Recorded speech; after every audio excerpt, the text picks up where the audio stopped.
ഞങ്ങൾ ബുഖാരി സാദാത്യങ്ങളായിട്ടുള്ള ബന്ധം എങ്ങനെയെന്ന് ചോദിച്ചാൽ കേരളത്തിൽ എന്നല്ല ഞങ്ങളുടെ മനസ്സിലാക്കിയതനുസരിച്ച് പുറത്തും ബുഖാരി സാദാത്യങ്ങളെ ഞങ്ങളെപ്പോലെ ആദരിക്കുന്നവർ സ്നേഹിക്കുന്നവർ വേറെ ഉണ്ടാവില്ല. അതിന് കാരണം എന്താ വെച്ചാൽ ഞങ്ങളുടെ കുടുംബത്തിലെ ആദ്യത്തെ പിതാവ് ആലിമായ പിതാവ് അബൂബക്കർ മുസ്ലിയാർ, അവർ ഇങ്ങനെ ഇൽമിൻ്റെ വഴിക്ക് വന്നത് ബുഖാരി സാദാത്യങ്ങളിലൂടെ എന്ന് ഞാൻ പറഞ്ഞല്ലോ. ആ തലയിൽ ഇൽമാണ് വെക്കേണ്ടത്, മത്തിക്കോട്ട അല്ല എന്ന് പറഞ്ഞ് ആ ആശീർവാദമാണ് ഞങ്ങളൊക്കെ ഇങ്ങനെ ആക്കി മാറ്റിയത്.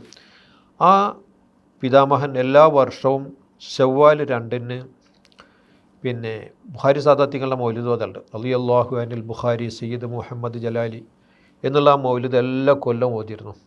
അതുകൊണ്ടായിരിക്കണം ആ വല്ലിപ്പാടെ മരണവും അതേമാതിരി ഒരു പെരുന്നാളിനെന്നാണ് ആയത്. അപ്പോൾ അതിൻ്റെ ശേഷം വന്ന പിതാക്കളൊക്കെ ബുഖാരി സാദാത്യങ്ങളുടെ മൗലിദ് ഓതും, ഈ വല്ലിപ്പാടെ ആണ്ടും കഴിക്കും. അതിപ്പോൾ ഈ കഴിഞ്ഞ കൊല്ലം വരെ ഞങ്ങൾ നടത്തിയിട്ടുണ്ട്. ഈ കൊറോണ കാലം ആയിട്ടും നടത്താണ്ടിരുന്നിട്ടില്ല, എല്ലാ കൊല്ലം നടത്തിയിട്ടുണ്ട്. ഞങ്ങളുടെ വീട്ടിൽ നിന്നിട്ട് ചെറിയ മക്കളുള്ളിടത്ത് റളിയല്ലാഹു അനിൽ ബുഖാരി എന്ന് ചൊല്ലിയാൽ ആ ചെറിയ കുട്ടി സയ്യിദ് മുഹമ്മദ് ജലാലി എന്ന് ചൊല്ലും. അത്ര അലിഞ്ഞു ചേർന്നിട്ടുണ്ട്. എന്ന് മാത്രമല്ല, ഏത് പ്രശ്നങ്ങൾ വന്നാലും ഞങ്ങൾ ഇലാ ഹദറാത്തി സാദാത്തുൽ ബുഖാരിൻ വാബായിന വാജിദാദിൻ അൽ ഫാത്തിഹ എന്നിട്ട് തുടങ്ങുള്ളൂ.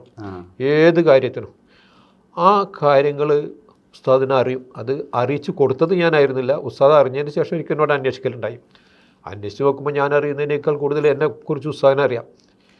എത്രമാത്രം എന്ന് വെച്ചാൽ ഈ തിരക്കിനൊക്കെ ഇടയിൽ എൻ്റെ ഉമ്മ മരണപ്പെട്ട സമയത്ത് തഹസീയത്തിന് വേണ്ടി ഉസ്താദ് വന്നു.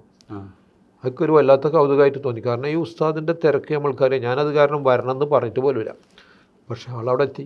അത് നിങ്ങളിപ്പോൾ ചോദിച്ചല്ലോ, ഉസ്താദിനോട് അങ്ങോട്ടും വല്ലാത്തൊരു സ്നേഹമാണെന്ന്, അതിൻ്റെ തെളിവാണത്.